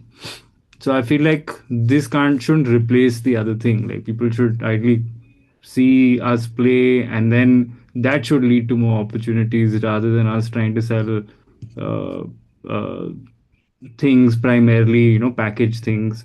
Well, but we do understand that if there is something that we are putting out in the world now, it has to be done a certain way. So that means that we have to promote it a certain way. We have to create some kind of an artwork. We need to do a bit of a campaign because we are still relying on our music reaching as many people. But yeah, there is a balance and there's a thin line that uh, like you have to be wary of it. Like sometimes you might cross it, it's fine, but then you should also come back and reflect. um, Personally speaking, if I used to enjoy it when Facebook and YouTube were new things. Making content that time was way more rewarding. I think we'll spend more time doing it also. We wouldn't versus now where it's uh, I'm yet to put my first reel, so that I can show you how I'm like fully behind. Yeah, okay. No, I mean, speaking as someone who has started like putting out reels himself to like promote the podcast, yeah, I totally get it. There was a point of time when I didn't think about reels at all, and now it is like a majority of my traffic when it comes to this podcast. But yeah, the reason I asked this question is that I think about all the musicians who have like, toiled on their craft and like invested so much of themselves like in their art, whether it be like an album or a single or whatever.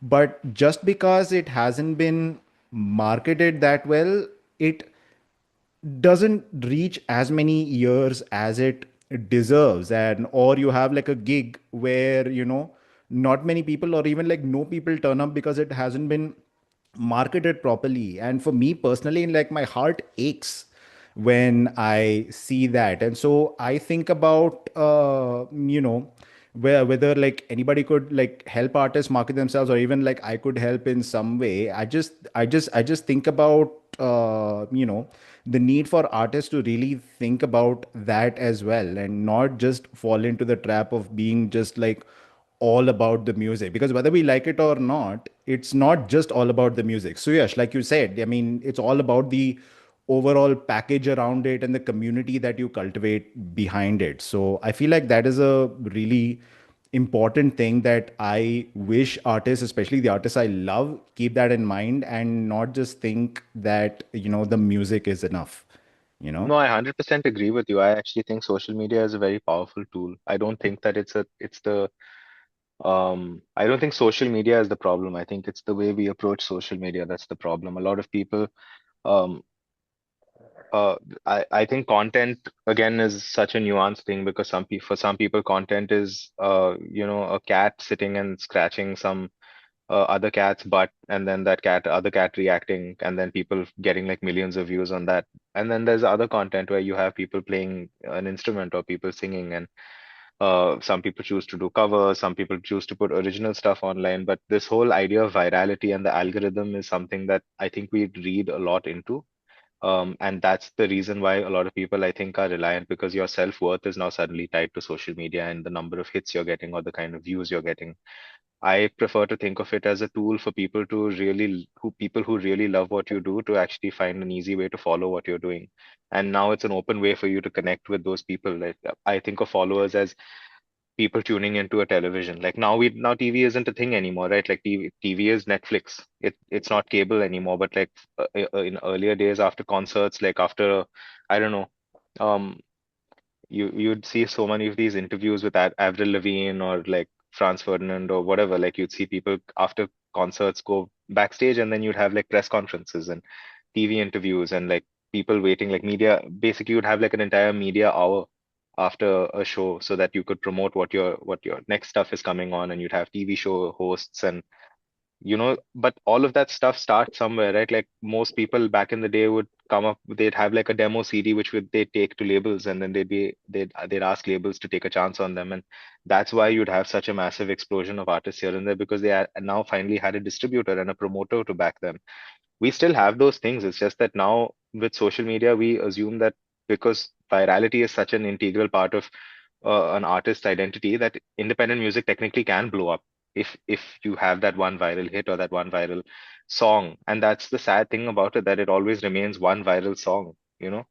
A lot of people don't end up following what I don't know half the if you sing me a viral song right now, I'll tell you, yeah, I've heard that on XYZ reel. You ask me the artist name, I have no fucking idea who that artist is. Most of the time, you know? But then again, there are a ton of people who do end up following the artist and still like that artist only for that one particular song. So I do think what artists should take away from that is the fact that, yeah, I mean, yes, you do have social media. It is a very powerful tool for marketing. You can reach a humongous audience, with one viral reel or with a good marketing campaign that actually makes people want to share your stuff with another person. Like, check the song out. Have you heard the song? Or wow, this video looks so cool. Send it to another person. That person sends it to another person. So that entire thing has become very streamlined. The ability to share music. I don't have to meet someone personally, give them a CD and say, you have to check this out. That person burns it or rips it on. Then that person shares it to another person. It's not that anymore. It's much more accessible.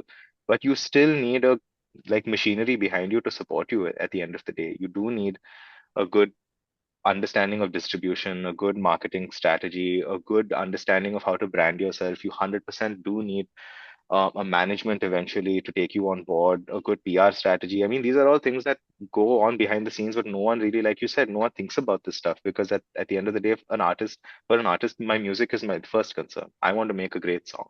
After that, it's so heartbreaking when you put that stuff out and no one gives a fuck. But you need to know how to try and get people at least to give a fuck. You need to know that if you have a demo, there are people out there who are willing to take a chance, who might this thing. And then it opens a whole other Pandora's box of royalty share and God knows whatnot. And you can go down that rabbit hole as much as you want, but that's the complex nature of this industry, I think. But I think there are multiple ways for you to utilize social media to not lose your mind and at the same time be able to reach your audience at the same time. I think the biggest problem everyone right now has with social media, uh, artists specifically, I'm not talking about everyone, but artists who rely heavily on reaching a community, they put a lot of their self-worth on that stuff. My reel didn't do well. I didn't get 200 plus, I don't know, for small artists, I don't know, 200 likes. That means it's done badly. Or I didn't get X number of views. It's done horribly. Or these people didn't share my reel. It's a it's a big fucking problem. It's a massive problem. And I think that's where I agree with Ritwik that there is a huge gap in the way that um, people used to operate back in the day versus now, where the internet was used for something uh, but you could put up a video and not people not give a fuck about it and still be okay. You wouldn't feel like shit about it. But now people put up videos with the expectation that you don't have you shouldn't feel like shit about uploading it, you know. You should put it up there and people should love it. But yeah, I think social media has too much of an agenda now. We need to roll back the agenda from our heads and just do it because we want to do it. I agree. I agree. And I genuinely hope that, people start to remember that, the art is important and like not get too invested in these social media games. But again, that's a balance that everyone individually has to figure out for themselves. So, yeah. Just to wrap up the podcast, what's next on the cards for Zukova? What can we expect from you guys in the near future? Two videos, an album, fuck lot of touring, and then hopefully the same thing on repeat forever till we die. We have new music coming out very soon.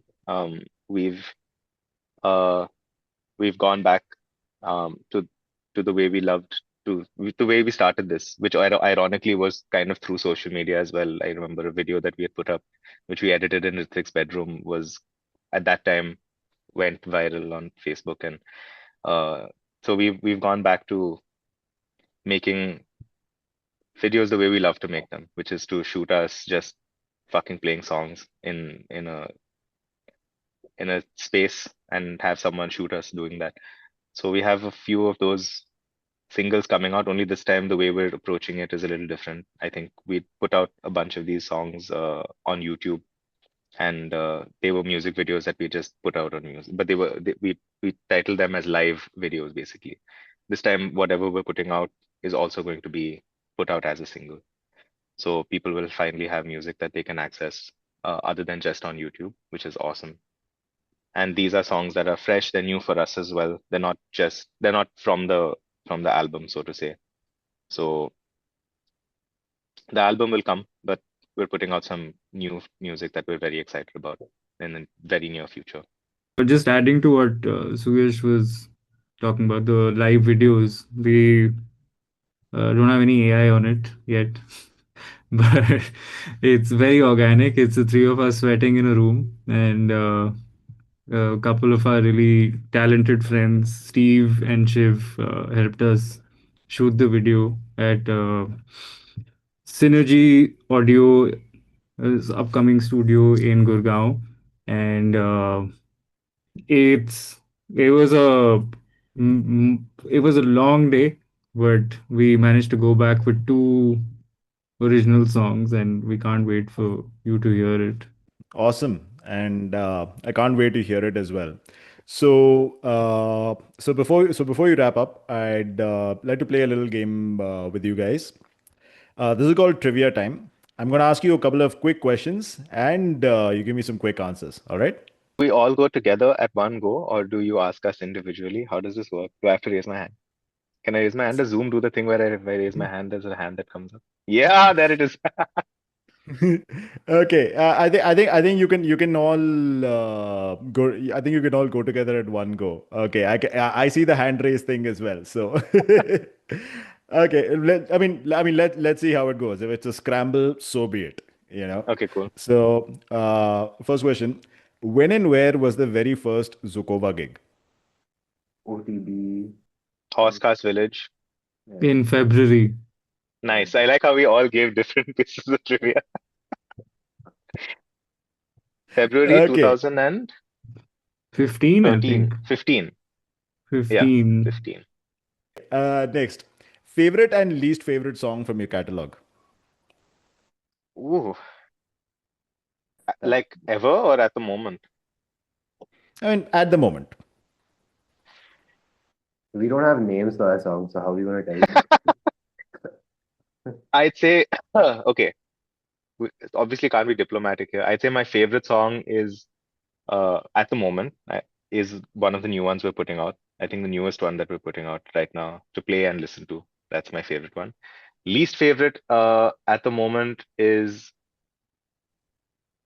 I don't know, it's a song that we don't play very often live, which is a song called Dreamer. Not for any other reason, but just the fact that I've kind of lost touch with it. I really want to start playing that song live more because I feel like it's kind of like an afterthought now. I don't like that. So I want to put that back on the map. It's a very cool song. Just that it's not like the top of my mind when I think of a Zokova song. Anyway, this is lightning fast trivia round. Sorry. Yeah. Shut the fuck up. Okay, okay. Favorite and least favorite part of playing live. Least favorite is the travel And soundcheck. and sound check. And OG. OG For taking those who a don't know what OG is, Like the baggage stuff. oversized. Really oversized baggage is a different part of hell that they've introduced at airports now, which instrumentalists have to go through on a regular. So fuck you, vocalists. What is this OG? I'm not really familiar with it. It's a completely separate part of the airport, which takes you straight down to the depths of Satan's anus, where you basically have to go and deposit a big bag of yours if it has valuable goods in it or an instrument in it, and it takes a good 30 minutes more than it should at any check-in counter. So imagine putting your bag there, and instead of seeing the bag roll away onto the belt so that you can go for your security check, the bag comes back at you, and you have to put it back on the trolley, and then wait for some dude to come and take you to another baggage trolley, down a lift somewhere, and then you have to put it on another thing, and then that gets scanned, and they ask you, "Bhaiya, isme kya hai? Music hai kya?" And then you're like, "Yeah, isme music hai," and then they're like, "Okay, cool." Then you have to go back up, and then your job is done.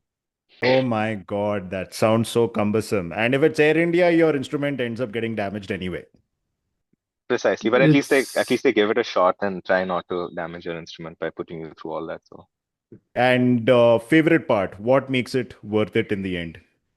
being on stage for as long as we can. I think that's the most, that's when everything makes sense, my friend. That's when life for us also makes absolute sense. We feel like nothing can touch us. We are where we want to be, and like it's something that I mean, I personally, the day after a gig, I'm usually feeling absolutely low because uh, I want that feeling again. And hopefully our sets will get longer and not shorter, so we can enjoy it more. But yeah, just being on stage is this just the most is the greatest feeling for me. Yeah. Okay. Awesome. Awesome. Next, if you could feature your music in any TV show or movie in the world, which TV show or movie would you pick? CID. WWE. Did you say CID? Zombie movie. I think we'd really strike a chord with the zombie and the audience watching zombie movies. I think our music True. is really end of the world. Yeah. Pro wrestling for me, man. WWE all the way. I want to see someone in tidy whities walk out to my music. Tidy Okay, I whities and mean, oiled up. Lots of oil. You need oil. I would like to see our song remixed by a DJ at some massive electronic festival where we're just. Duelist Inquiry Zokova remix, bro. That's what has to happen next. I think that'll be a trip. That'll be something to like a techno. We already have a techno version with Suyash's least favorite song that we've created. There's a techno version of a song of ours. You have to pay This like is a tr this is true trivia at this point. Yeah, which you have to pay like $1 million more, and then we'll send you the official audio for that. Pandey and I For like that context, song. for Yeah, I love that. context, we have a song called Bedlam, which is out, which people can listen to on YouTube because we haven't put out the actual version, which is a very, very dark, brooding, angry song, which we got we played I think we played it for only the second time at some gig at Antisocial. And after the show, we got an encore. And instead of playing one of our songs again, Ritwik decided to play a disco version of this song. disco. Wow. Yeah, he Yeah, just and mm, I mean, none of my glares had any impact on either of these two because they just started, so I had to kind of go along with it, then we recorded it as well. Much, and we recorded it. yeah, we recorded a version of it. After the album recording, right? In fact, that can make us viral. It'll be like Yeah, the new Wolfpack.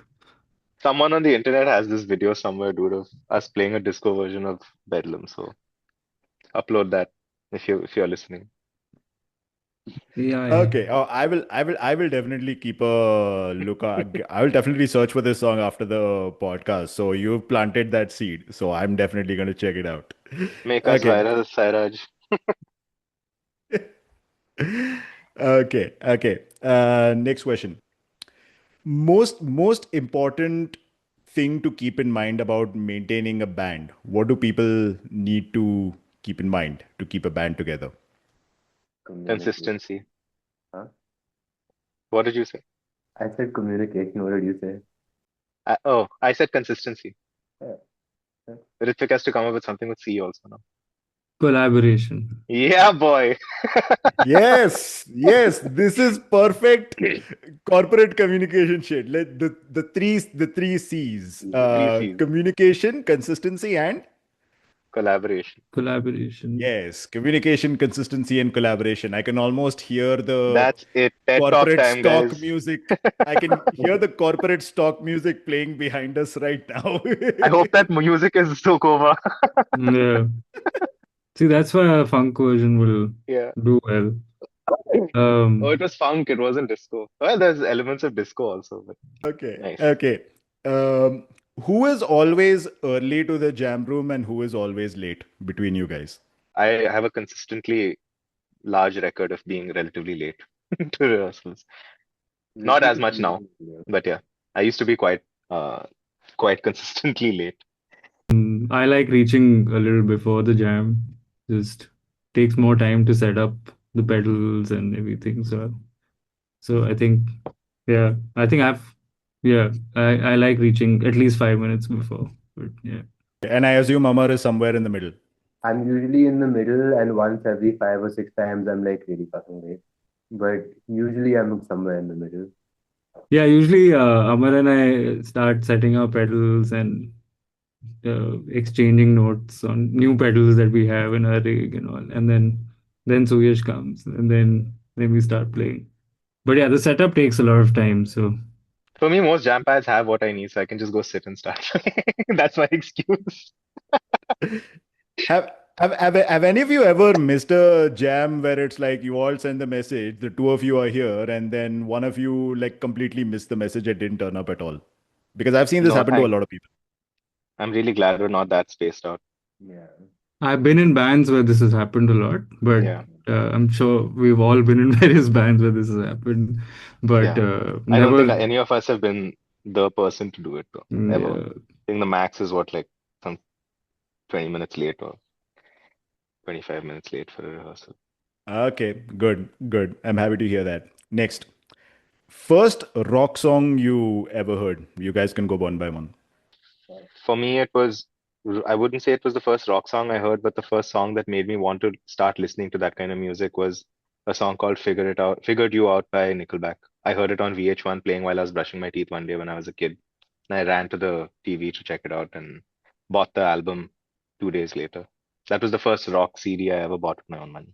Mine would probably be like Paperback Writer or Hard Day's Night or some Beatles song, which I don't remember when I heard it. Like one of those I'm listening.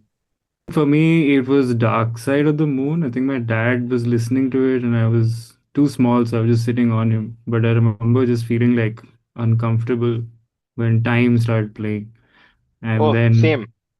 Yeah, uh, exact same. and I think it was the riff for Day Tripper that uh, changed a lot of things. And Summer of '69. People hate that song, but that riff really got me into the rock Yeah, music thing. who hates Summer of '69? Summer of '69 is awesome, dude. I I mean, love Brian Adams, man. dude, I have a core memory with Summer of '69 because like way back in the prehistoric times, and by prehistoric times I mean early 2000s, the very first computer we ever bought, and this was those like boxy white computers with like Windows 98 in them. Like there were like some MP3s in there, and one of the very first rock songs I ever heard through that was Summer of '69 by Brian Adams. And it was like such a formative moment for me too. But who can hate Brian Adams? Come on now. A lot of people. It's so interesting because you said this first rock song that we remember, and for me, that immediately took me back to a memory where I associated a certain sound with rock. But for me, also, like as a kid growing up, I was Beatles and Pink Floyd and all of these bands were staples in my house. Like my mom and dad used to listen to Jethro Tull and stuff. But somehow in my mind, I don't categorize that as rock music. It's just music I grew up listening to.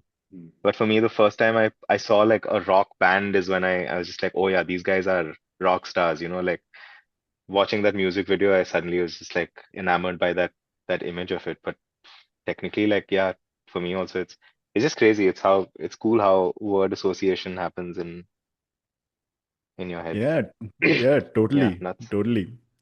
Okay, next question. First band or artist t-shirt you ever bought? I was gifted one. There's never bought one. Does that count? Yeah, yeah, go ahead, go ahead. I still have it. It's a Highway to Hell album cover, but on this gray T-shirt, and now it's like faded away fully. But I still have it. I had that, and I had the Jimi Hendrix T-shirt, and I used to wear it specifically for gigs because I had an afro, and so did he back in the day. And so those two shirts were the only ones I owned. Okay, okay. Suyash, Aman? Mine was also AC/DC. Mine was also AC/DC, but I mean, I had a bunch of these. I had a ton of these black t-shirts with bands on them, which I used to buy from this store here in Delhi, very famous place called Palika Bazaar, where you'd get like whatever t-shirts you can imagine, amongst football other jerseys, things. amongst other things. You'd get football jerseys and band t-shirts. But the first official merch I ever bought was actually a t-shirt for, I think it was either Bhayanak Moth or them clones. I can't remember which one it was, but one of those at one of these college. My parents are professors, so I went for one of their concerts when I was a kid, and I asked my dad to buy me one of those. So I think that was the first official merch I got, and then the first official merch I bought with my own money was Hiatus Coyote. Oh, nice. Yeah, Nice. Okay, next. Dream artist you guys would love to collaborate with. Trent Reznor. And it's a hard one. Probably the dudes from Audio Slave and RATM, whoever is still around. Is there a lot of Tom Morello love going around because he recently performed here? No, No, we've just been huge Tom We've Morello always fans. loved him, RATM yes. and Audio Slave fans since the get-go. And we didn't go see him either, but we still Yeah. love Mr. Morello. Please come again. So, Yo-Yo Ma, I think that would be an ultimate experience to hear a cello in our set. Uh, but apart from that, I think it would be nice to. Uh, I don't know, man. We're just very happy playing together, so collaboration just is very hard to. I think we'd like to play with a band like Tool maybe one day. I think that would be a massive bucket list for us to share the same stage as them. Um, or Yo-Yo Ma. But I want Huh? Zokova to write a song with Suraj Santosh. That'll be a fucking mad song. Wow, nice. I'm loving these fucking offbeat responses, man. I mean, just to imagine Yo-Yo Ma with Zokova, that'd be something. But yeah, final question. Dream gig you would love to attend or perform at?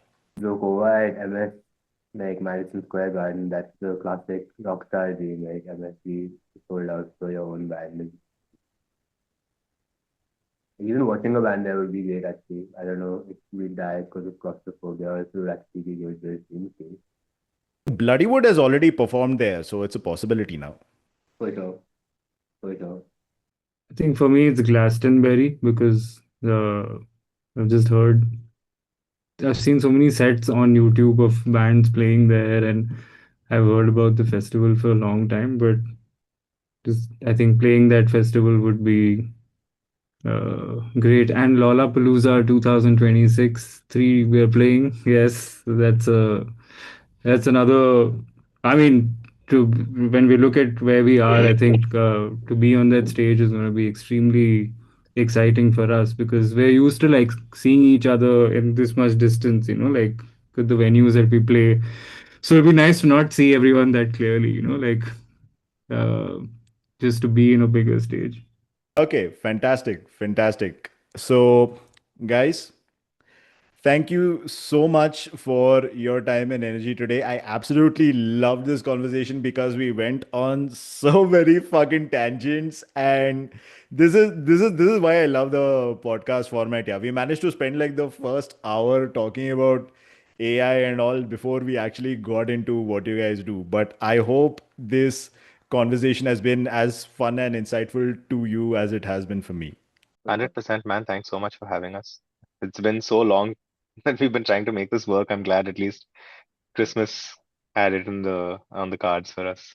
We had a great time, and I think it's nice to also revisit these stories. We don't really, when we meet, we usually we're not really thinking about a lot of these stories, the journeys, and everything. Like so, it's nice to kind of just hear things about our outfit from you, and also give us your views on the stuff we're doing and the people that it reaches through the podcast.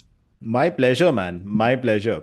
And I mean, has Lola already told you like which stage you're playing on, or has that yet to be set? We're on the alternative stage, day two, um, somewhere between 3 and 4 is what I can say right now.